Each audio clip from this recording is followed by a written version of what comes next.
Hola estudiantes, en esta primer clase de problemática educativa quiero centrarme en la complejidad de la educación en base a tres aspectos. Por un lado, como campo de tensiones, los niveles de análisis y los modos en los que se presenta la educación. Comencemos con este primer tema, la educación como campo de tensiones.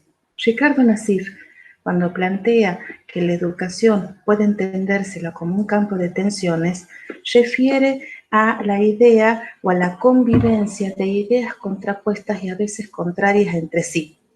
Pensemos como si fuese una soga en la que tenemos en un polo, en una punta, una idea y hacia el otro extremo, el otro polo, otra idea que a veces puede llegar a ser contraria y hasta contradictoria de la primera.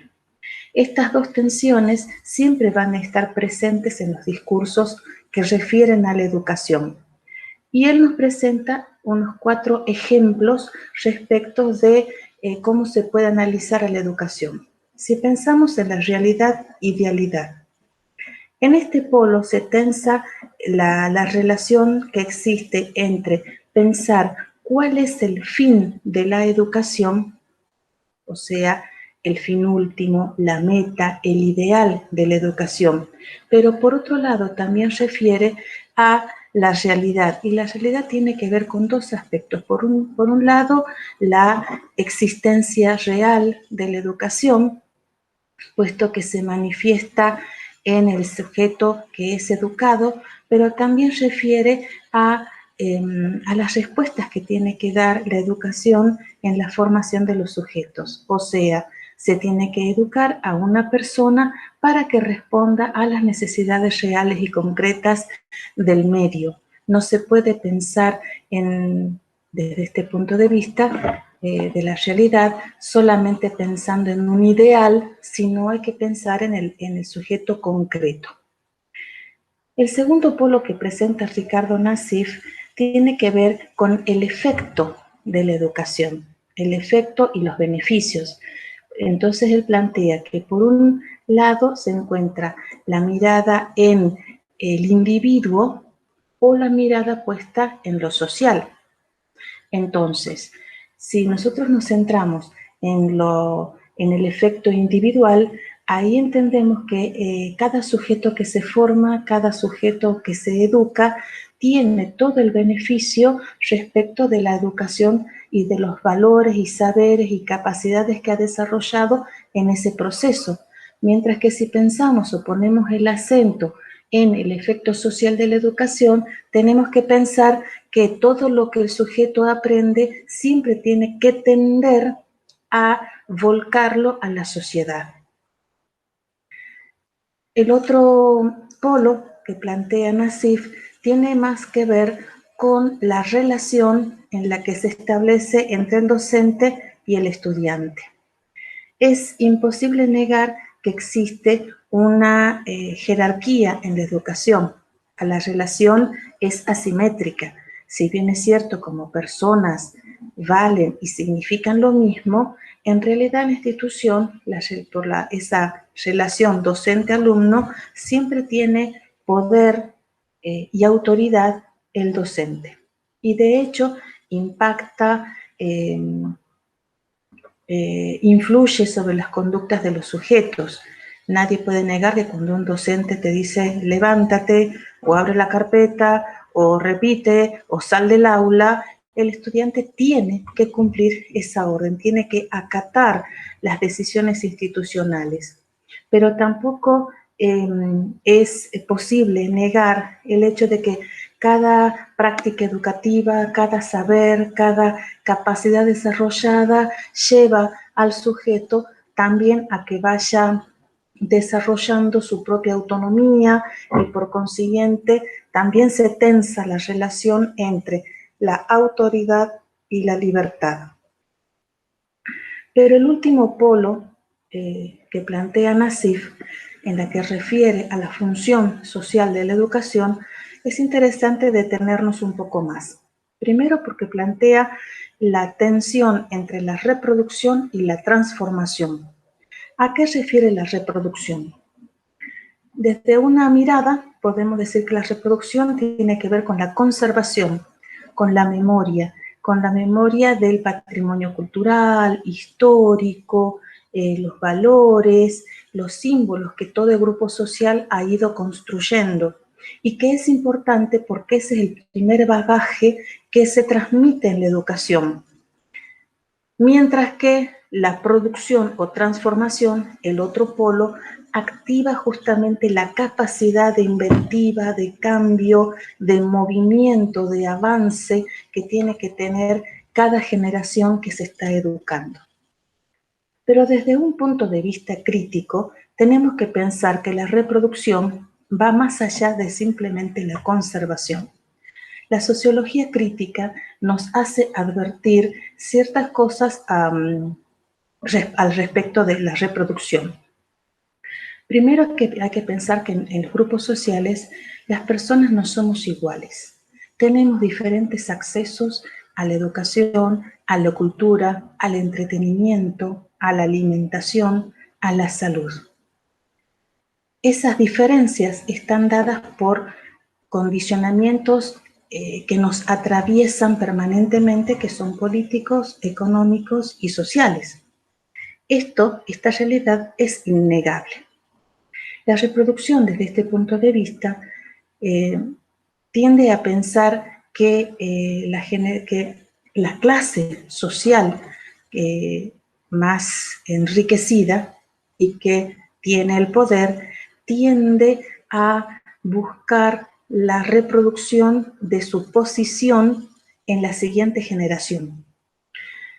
De modo que lo que se busca es que cada clase social o cada estamento por debajo del grupo dominante aprenda a vivir acomodaciones pasivas. Lo plantearía de esta manera.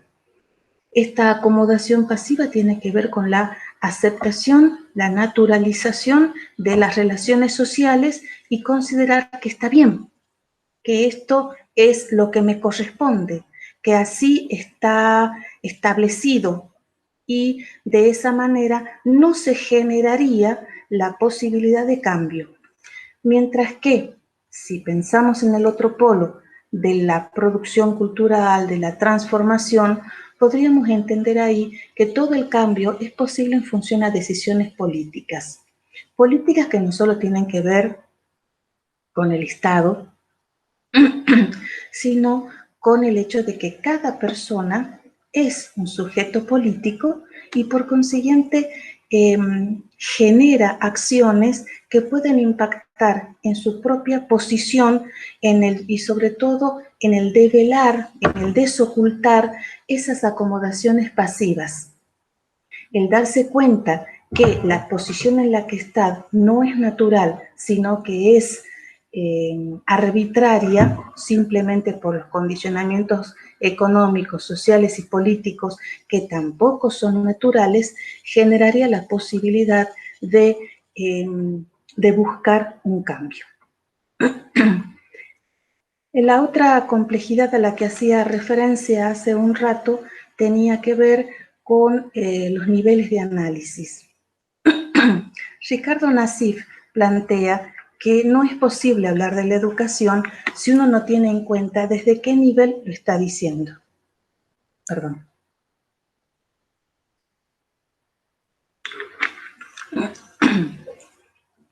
Los niveles de análisis aclaran justamente esta función de decir desde qué lugar habla de la educación, porque no todos hablamos desde el mismo lugar. Fijar los parámetros, fijar los límites del discurso, aclaran cuando uno está haciendo referencia a cualquier hecho educativo. Por poner un ejemplo, la pandemia. La pandemia que nos está azotando ha generado y ha impactado en la educación, en el sistema, incluso en la forma de estudiar y de aprender, de enseñar. Este es un claro ejemplo, ¿está? Entonces, ¿pero desde dónde voy a hablar?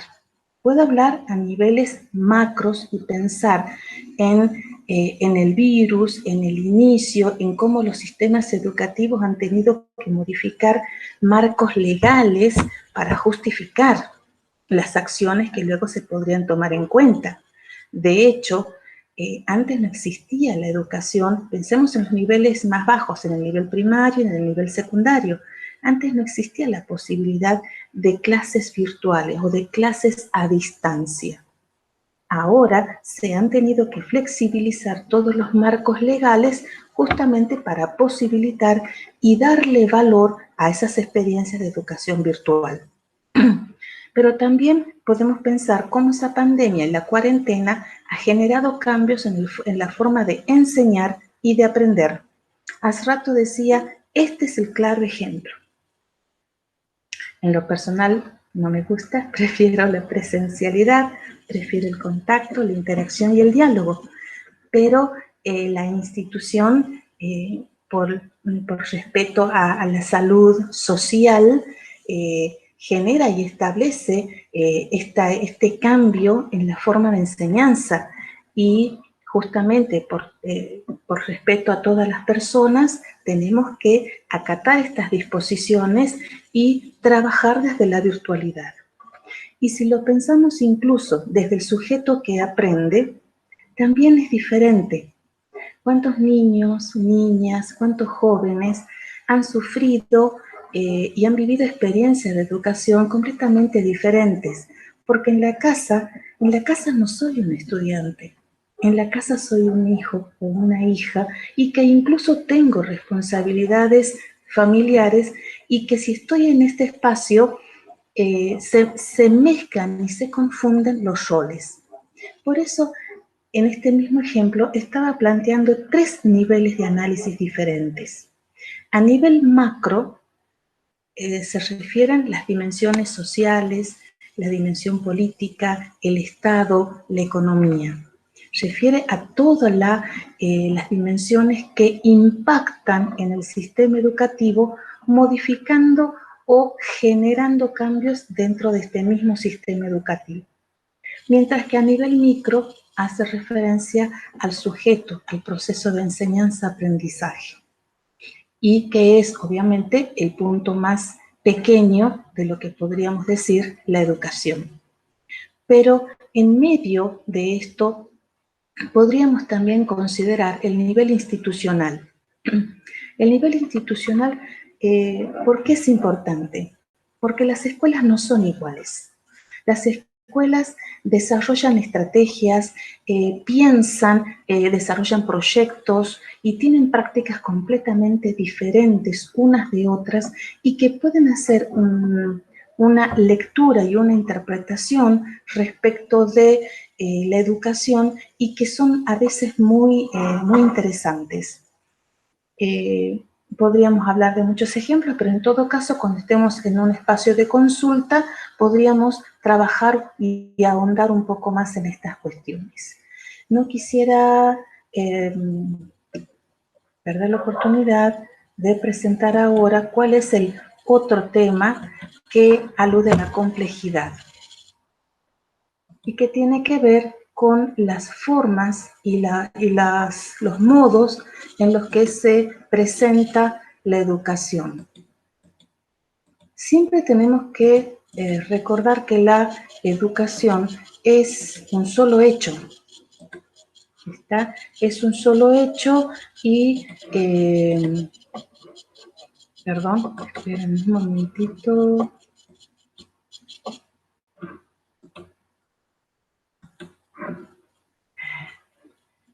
No quiere.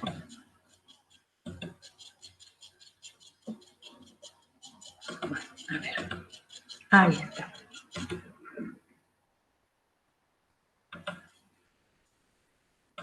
Bien. Si nosotros pensamos en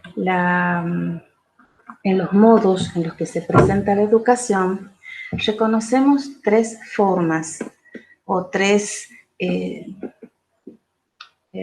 modos en los que se presenta. Está el modo formal, no formal e informal. Pero a ver, partamos de una primera idea.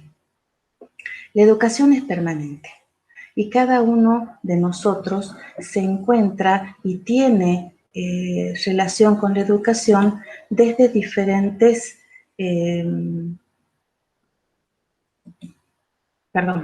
desde diferentes experiencias. Una de ellas es la escuela formal. Las instituciones, en función del grado de su complejidad, en función del grado en el que se ha ido desarrollando lo político, lo económico, genera también estrategias que tienen que ver con la transmisión de conocimientos de las nuevas generaciones. En esto entra a jugar parte la escuela formal, ¿sí? Porque genera un sistema completamente organizado e intencional, completamente reglada, jerárquica, graduada. Los docentes que trabajan ahí son profesionales. De hecho, es el mismo sistema y es el mismo Estado el que forma a los docentes para que actúen en la capacitación y la formación de los niños y niñas. Pero también hace de este sistema educativo o le imprime una característica muy importante que es la de la obligatoriedad. De esta manera, todos los niños y niñas ingresan al sistema y durante 12 años transmite conocimientos. La población al que accede a la escuela formal son grupos homogéneos por edad y por grado, de modo que se entra a los 6 años y se egresa a los 18 años del sistema obligatorio. Es el sistema que más conocemos, pero también hay otras formas en las que se presenta la educación. Está la no formal, en la que también son experiencias de aprendizaje organizadas, intencionadas, pero no es obligatoria, sino que es optativa. Igual que la anterior, es graduada, en el sentido de que puede haber una obligación de aprobar un ciclo o nivel para poder hacer otro pasaje. Está graduada en función de los contenidos que se enseñan, pero no es obligatorio pasar por las experiencias de un sistema no formal. Pensemos, por ejemplo, en las capacitaciones, en los talleres de idiomas extranjeros, en formación para oficios, en deportes, tienen que ver con experiencias que son absolutamente voluntarias. Y los docentes no son necesariamente profesionales formados para la enseñanza, sino que son especialistas. Y los grupos que asisten no son homogéneos en la edad, sino que pueden mezclarse y pueden interactuar como pares en ese momento de la educación, adultos, jóvenes y niños. Mientras que podemos decir que la educación informal refiere a todas las prácticas que son espontáneas, asistemáticas, que no tienen una organización precisa en cuanto a desarrollar prácticas completamente graduadas, sino que más bien se da por la participación, por la observación. Todas estas prácticas informales también se realizan de manera que prácticamente no podemos desarrollar una conciencia absoluta de lo que se está aprendiendo en ese momento.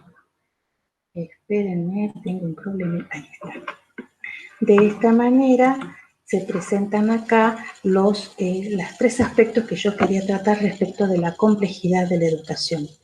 En la próxima clase de consulta podemos analizar con más detenimiento y con ejemplos estas cuestiones. Hasta luego, estudiantes.